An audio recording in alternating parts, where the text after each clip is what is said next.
These are the ingredients you need for Mexican cornbread. It is buttermilk. You could use milk. Jiffy corn muffin mix. Use any kind you'd like. I like Jiffy. I'm going to use about a half a stick of butter. Not quite a cup of corn. That is canned corn. I didn't have frozen corn. I have some chopped onion, jalapeno, and 1 egg. These are your ingredients you need to make Mexican cornbread. So the first thing we're going to do for the Mexican cornbread is I'm going to add this butter in a bowl. Make sure it's a microwavable bowl.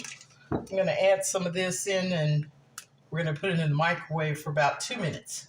So in goes the corn with the butter. I'm going to add the jalapenos. If you don't like heat, take your seeds out or just check the heat level before you mix it all up together. And the onions. So now I'm going to microwave this for about 2 minutes.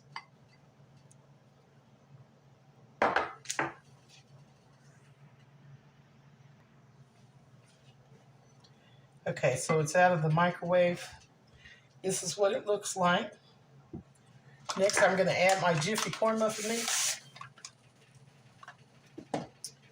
1 egg. I guess you could do 2 if you'd like. And because the corn and the vegetables don't have any seasoning, I'm going to add a little bit of Tony's to this. And then our buttermilk.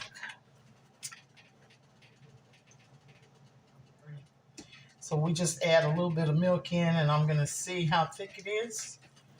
Remember, you can always add, you can't take it away. Okay, this is about perfect.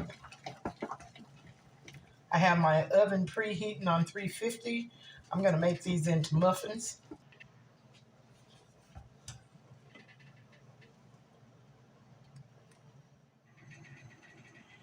Mexican cornbread, y'all.